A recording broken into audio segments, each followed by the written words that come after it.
Assalamualaikum and good morning to respected teachers, dear parents, and all the students. Thank you for giving us the opportunity to speak about an important topic that helps us grow as a more understanding and compassionate community. We live in a world full of diversity, and part of growing as a community is learning to understand and respect the differences that make each person unique.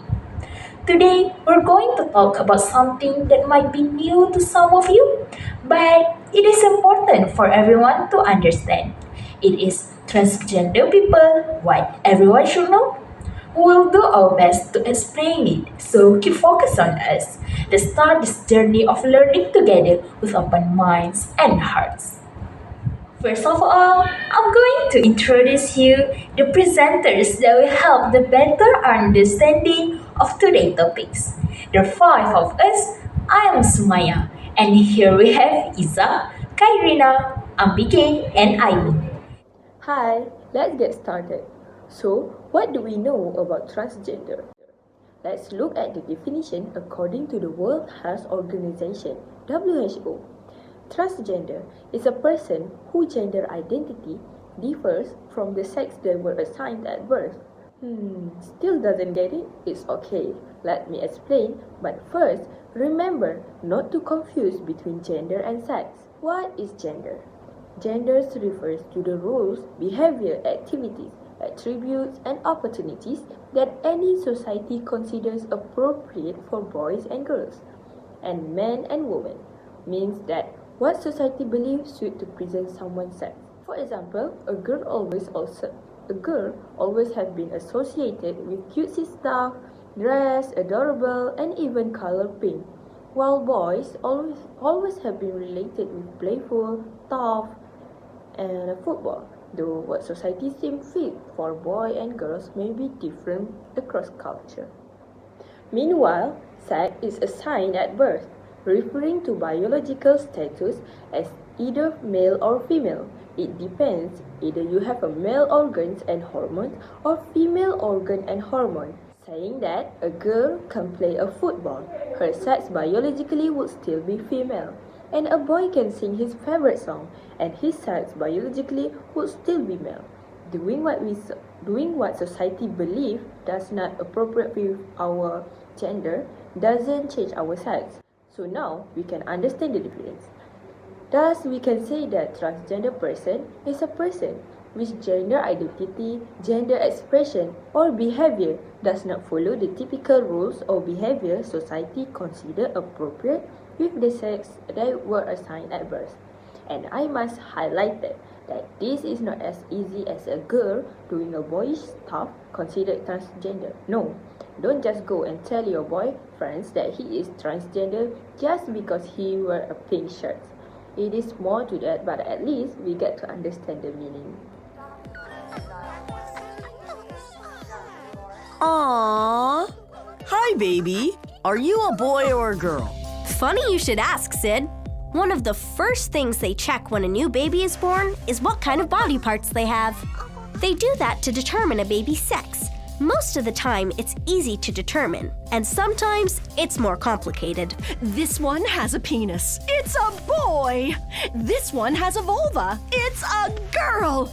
Congratulations. Whoa, let's hit the brakes, people. The way your body looks on the outside is only part of the story. What? Stay with me, gang. This is important. Hi, little one. Your sex refers to your physical body parts, remember?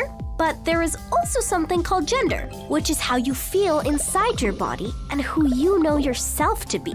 And your gender, how you feel on the inside, doesn't always match the sex you were called when you were born. Okay. Let's say you were born with a penis and you feel like a boy inside. In that case, your sex and your gender match. Well, what if you were born with a penis and you know you're a girl inside, not a boy? Then your sex and your gender don't match. Wait, what does know you're a girl inside mean anyway? Does that mean you have to love pink things and princesses? Nope. Sometimes people refer to things as girl things and boy things, but this is just how people sometimes classify things, usually to make it easier to sell stuff to kids and their parents. Clothes, toys, and games are for everyone. You don't have to be a boy or a girl to like a certain thing. Sid, has anyone ever told you that you shouldn't play with something or wear something because you're a boy? Well, yes. The body parts you were born with don't always dictate who you are, how you feel, or what you like to play with. That's such a relief. Gender, how you feel and who you know yourself to be, tells you who you are, and there are a whole bunch of possibilities. Figuring out what feels right for you is just part of growing up. Bye, little cutie. You might want to change that diaper sooner than later.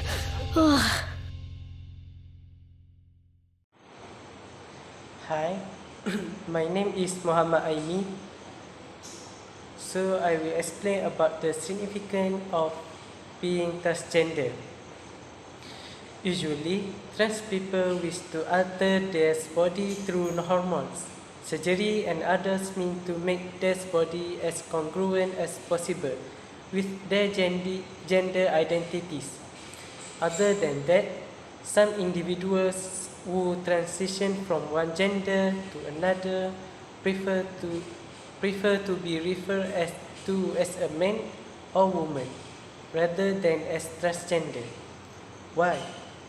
It is because many experts believe that biological factors such as genetic influence and prenatal hormone levels, early experience and experiences later in adolescence or adulthood may all contribute to the development of transgender identities.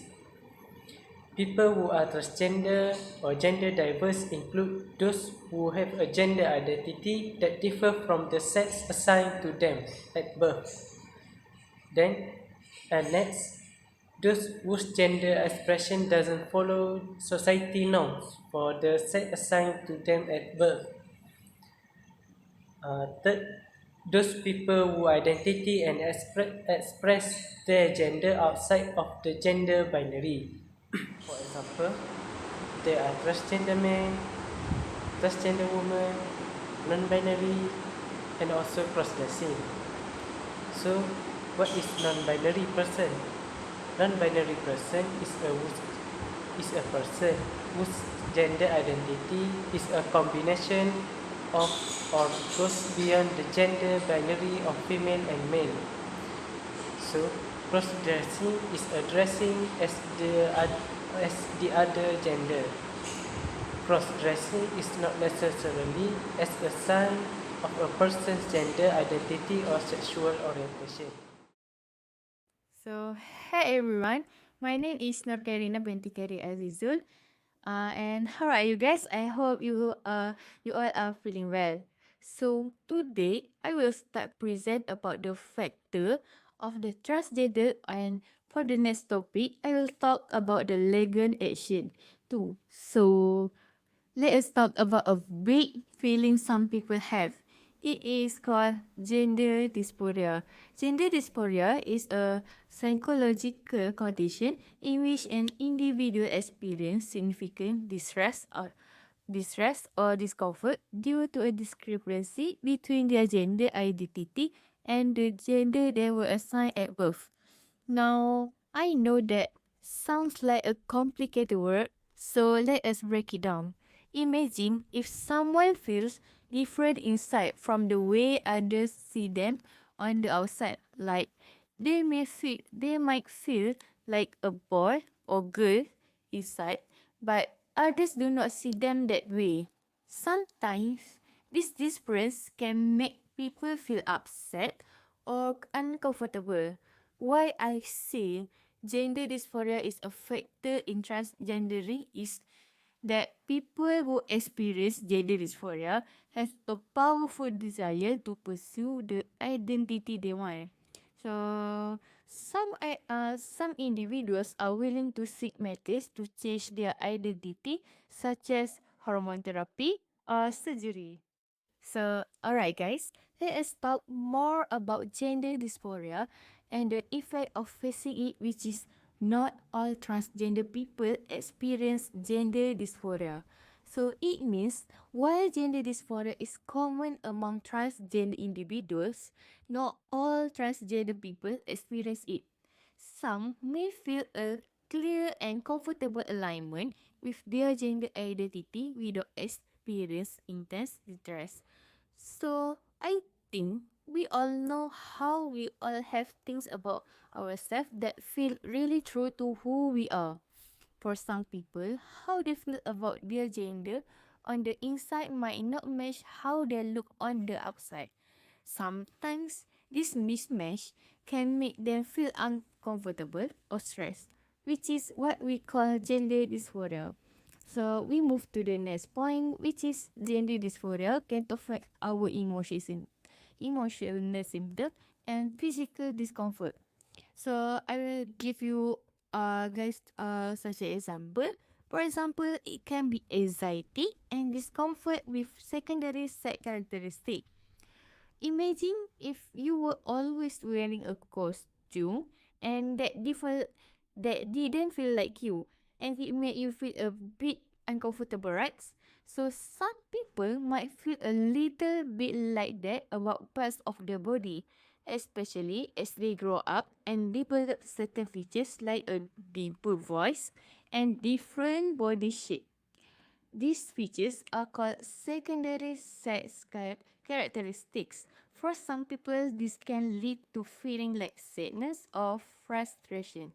So, the point is, it can lead to mental health challenge if unaddressed. So, I think this part is important to you guys. So, remember that mental health is all about how we feel, think, and cope with change. Imagine if your feelings didn't match how people expected you to be, and it will make you uncomfortable. So, this is something some people experience when they feel like their body doesn't fit how they see themselves. If these feelings are talked about or helped, it can sometimes lead to things like sadness, stress, or feelings very low.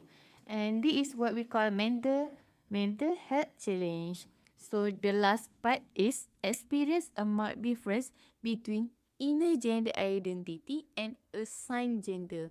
So I think you all have covered gender identity on the previous slide with the previous presenter, right? So I hope you guys can remember it and we can go through. So I will continue to our main point. Imagine if you feel like a strong player on a basketball team, but everyone only saw you as a social player. They feel different, right? So what you feel on the inside and what people expect sometimes makes someone feel confused, uncomfortable, or even a bit sad. So I want to share with you guys something that in psychology, when people feel like this, we say they are experience a difference between their inner gender identity and their assigned gender, which means how they were expected to be at birth. It's kind of like wearing clothes that don't feel right. So if you look at all this point, I think you guys all can conclude here that gender dysphoria will cause us to experience health problem because gender dysphoria make your feelings don't match people expectation and it will make you uncomfortable. So I have prepared a video to you guys and hope you guys can understand it and at the same time you guys can enjoy it. Dysphoria, a term many don't know but may still feel. It's basically the disassociation or depression someone may feel towards parts of their body. This can apply anywhere from voice pitch or the chest region to feet size or height as a whole. And when someone is faced with a person misgendering or deadnaming them, it's just another reminder of their dysphoria. A lot of people don't understand what dysphoria feels like, and I understand that. Sometimes it's difficult to see a situation from another's perspective. In other words, dysphoria feels like wearing your right shoe on your left foot and your left shoe on your right foot, but never taking them off. So it's uncomfortable, and you can't be your true self. Like, how could you run or play a sport to your best ability when you have shoes on like that? And maybe you forget about it for a bit while sitting or getting distracted, but once you start walking, you'll notice it all over again. That being said, everyone feels dysphoria at different levels. While one might only bother you a bit, another might feel like being shot with an arrow. Besides the obvious, there are a few ways to help deal with dysphoria. Definitely find someone you can talk to, but also find time for yourself. Doing hobbies or sports that distract you. Heck, even drawing these animations help me. And just remember, you aren't alone when it comes to feeling dysphoria. Take a deep breath and know it'll be okay. It's difficult to handle sometimes, but it's not impossible to overcome. To fix your shoes and walk proud. Hi, back with me semuanya to talk about how family, media, society, and school can affect how we think about and expressing our gender. Family plays a big role. A supportive family will help children feel comfortable being themselves. For example, if a boy wants to wear dresses, a supportive family will allow him to express himself. However, sometimes family might pressure children to behave in certain ways. A boy might be told not to cry because he's supposed to be tough, or a girl might be told to only play with dolls. This pressure can confuse children and make them feel they must act a certain way. Now, let's look at how the media influences gender preference. Media includes TV, movies, YouTube, and social media. Positive role models can help kids understand and accept themselves. However, the media can also send messages about what boys and girls should do. For example, movies often show girls wearing dresses and boys playing sport. This can make children feel like they must follow these rules even if they don't want to. This is Laverne Cox, a transgender actress who plays Sophia Bursett in Orange is the New Black movie. Sophia is a transgender woman, and Laverne Cox's role shows the importance of accepting yourself and others, regardless of gender. Laverne has been a powerful advocate for transgender rights on social media. Society also affects how we see gender. Society has rules about what boys and girls should do. For example, people might expect boys to play with trucks and girls to play with dolls. Somehow, where we live can make a difference too. In bigger cities, people might be more open minded about gender. But in smaller places, there can be more pressure to act normal or follow traditional gender roles. Schools are important in shaping how we feel about gender. A supportive teacher will help students feel safe by using the right name and pronouns for them. Unfortunately, some students face bullying when they don't follow society's gender rules. For example, a boy who likes dancing might be teased because boys are supposed to play sports. This bullying can hurt their self esteem. Hi, my name is Ambike Ganesan, and today I would like to present about the reasons related to transgender. So far, we have five main reasons, and the first one is understanding the gender identity. Gender identity is different from biological sex. While biological sex refers to the physical attributes, and gender identity is a deeply felt experience of gender which may or may not align with someone's assigned sex during birth. Transgender people identify as a gender that is different from one to another assigned to them at birth. Secondly, the challenges and discriminations faced by transgender. So far, we know that transgender individuals often face difficulties and discrimination in employment, housing, healthcare, and education, and also even in daily interactions. Understanding these challenges help us to build empathy and recognize the importance of equality and anti-discriminations protections. Thirdly, respecting privacy. Transgender people is a normal human being like us. They deserve privacy regarding personal matters like medical history, transition status, and or past identity. Asking some invasive questions about someone's body, transition process, or past can be disrespectful, and it is better to avoid this unless they volunteered to tell this informations. Fourthly, legal recognition and rights. Laws are vary greatly across countries and states regarding transgender rights, including legal name changes, anti-discrimination protections, access to healthcare, and many more. Knowing about these issues can help in advocating for fair policies and protections. Finally, mental health and well-being. Due to some family issues and discrimination, sometimes family and peer tend to reject them to be in this society.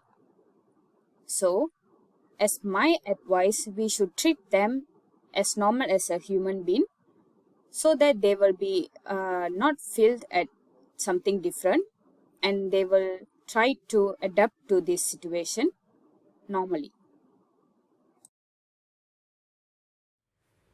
So, hi guys, we meet again in this slide and in new topic. Now, I want to share with you guys about the legal action that we can do. For the first point, I will say education and school policies are important. If you guys know, in some school, there are rules about what can be talked about in the classroom. For example, in certain place, teachers are not allowed to teach about gender identity. That means they can't explain what is it or talk about how some people feel inside. There are also rules that might say you have to wear certain clothes because of your gender, or you can only use a specific bathroom based on the gender you were given when you were born. And what's the interesting here is some school even have rules about names and pronouns. For example, that I can give you to guys, if a student feels like they want to be called by a different name or use pronouns like he, she, or they, the rules might not allow them to do that. This legal action must need to do because everyone wants to feel safe, respected, and accepted for who they are, right? So when school create strict rules like this, some students might feel confused or sad because they can't explain who they really are. So, my opinion, from a mental health perspective, that can make it harder for the student to feel happy, confident, or connected with their classmates. The next slide is about identification and documentation law. So, do you guys know what a birth certificate is? It's a special paper that say where you were born, your pretty name, and some other details about you, like if you were identified as a boy or a girl and when you were born. I think you have all seen it, right? Because I think your parents will show to you. So now, as people grow up, some might feel that the identifier written on their document doesn't match how they feel inside. For example, someone might have been marked as a boy at birth, but feels deep inside that they are actually a girl or maybe something different from this boy or girl. I hope you guys can remember what I have been told you on the previous slide. So let's proceed. In some places, there are laws about changing this detail on important paper. So this law might say that if someone wants to update their birth certificate or driver's license, they have to go through specific step. This step can include medical procedure or surgery, which can be a very, very, very big decision and not something everyone can or wants to do. So I think that's all from me. Thank you.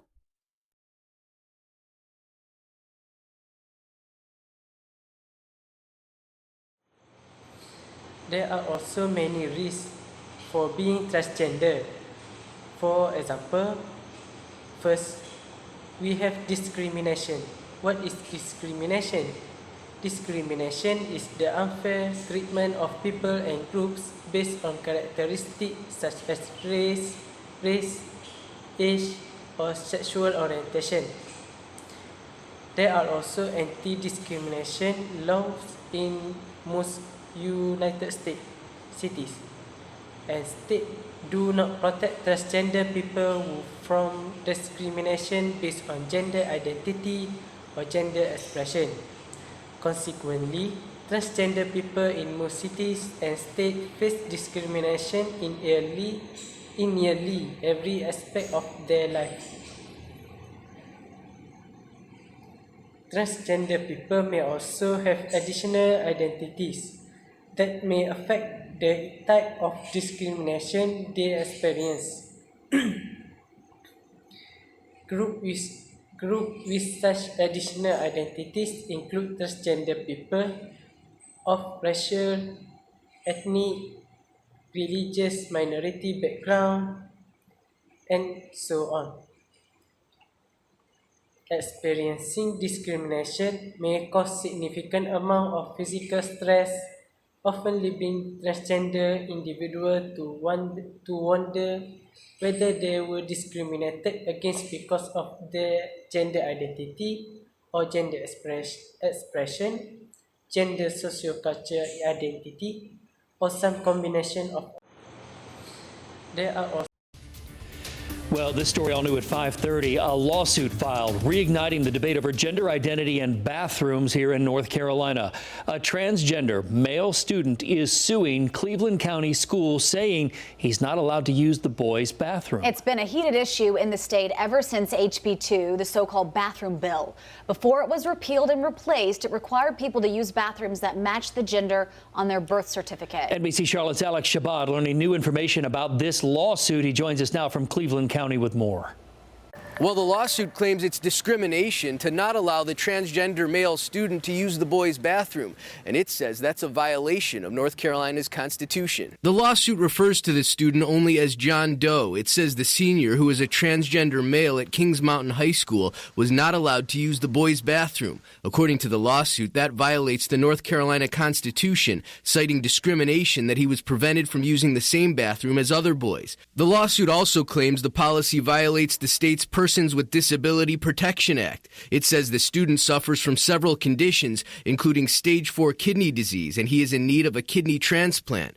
According to the lawsuit, the school is not giving him access to conveniently located restrooms consistent with how he identifies. It comes after a legal settlement about transgender rights last year. The agreement made it so transgender people could use restrooms matching their gender identity in many North Carolina public buildings. That decision came after a protracted lawsuit over the so-called bathroom bill and the law that replaced it, which made it so cities could not pass non-discrimination ordinances for the next few years. House Speaker Tim Moore previously called the replacement a measured approach. We've dealt with the local non-discrimination ordinance issue. Cities are going to be out of that business for at least 4 years. In response to the lawsuit in Cleveland County, a judge granted a restraining order against the school that temporarily stops the school from restricting the students' access to the boys' bathroom. In Cleveland County, Alex Shabbat, WCNC Charlotte.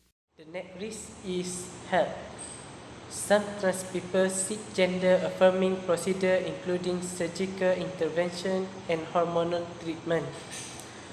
Not all trans people seek this, and they should never be required for recognition of gender identity. Gender-affirming procedures are not available in many countries, such as Malaysia.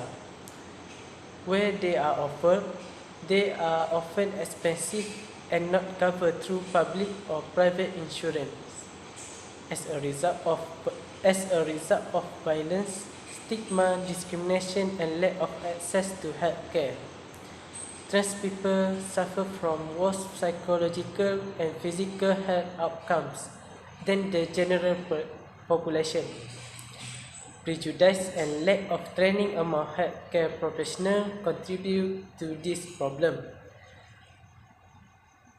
There are also many trans persons are doing surgery or hormone treatment, but it will lead to disease such as Fournier's gangrene. The next risk is health. Some trans people. More of a risk transgender person have faced is violence. Because of gender minority stress, transgender people may be at higher risk of physical and sexual violence, primarily carried out by the dominant masculine gender. According to the briefing note published by the United Nations Human Rights Committee, violence against lesbian, gay, bisexual, and transgender LGBT people is defined as a form of social gender-based violence, driven by a desire to punish those perceived as not conforming to gender norms. Another risk is when transgender person's sex and gender fail to be identified. Just like how I introduced the difference between gender and sex, it is crucial for transgender person to define their sex and gender, especially in medical contexts. For example, there is a case recounted in the New England Journal of Medicine when a transgender man was admitted into the emergency department with lower abdominal pain. Called Sam does not transited himself with surgery but have taken testosterone and presented as a man. His biological sex is female. He is pregnant, but because of some complication and the nurse does not consider the possibility of him being pregnant, they failed to notice his problem. Sam was not treated immediately and lost the baby. This shows how defining one's gender is very crucial for their health being, especially for the transgender person. Lastly, I would like to present about perception on transgender in Malaysia compared to other countries. So far, we have three main perception, which is legal rights, social acceptance, and advocacy. Firstly, legal rights. Malaysia offers very limited legal recognition compared to progressive countries. Next is social acceptance. In social acceptance, Malaysia is less accepting than other countries like Thailand, but less harsh than some Middle Eastern or African nations. Lastly, about advocacy. Efforts for better transgender rights in Malaysia are ongoing but face significant resistance. Thank you. How does one know that someone with the total physical appearance of a man, how can one know that that person really is a woman? Do you have an answer to that question? So my response to you is then a question of, what is the purpose of knowing another person's sexual identity or So you ask me, why do you even care? What's the purpose of knowing someone's biological sex? Well, for starters, because we have civil rights specifically for women in the United States. We have special bathrooms for women, we have special sports leagues for women, we have all sorts of special places and rights and privileges that are for women that are not for men. So if now some men, people who at the very least appear to be men, are claiming a right to go into those women's bathrooms, then we either have to abolish all of the special rights and privileges that have existed for women for all of human history and are enshrined in our law, or they need to explain to me how those men are actually women. And they can't do the latter, and I'm not willing to do the former, and I don't think women across this country are willing to do the former, even if a few people have been so ideologically blinded that they would give in to this kind of an absurdity. As we come to the end of our session, I would like to thank everyone. our respected teachers, parents, and all of students for your time and attention today. We have talked about transgender people. Let's remember, diversity is a strength, and by respecting each other, we build a stronger, more united community. If we continue to learn and grow together, we can make a positive difference for everyone around us. Thank you once again, and I hope you take what you have learned today with you as you move forward. Thank you.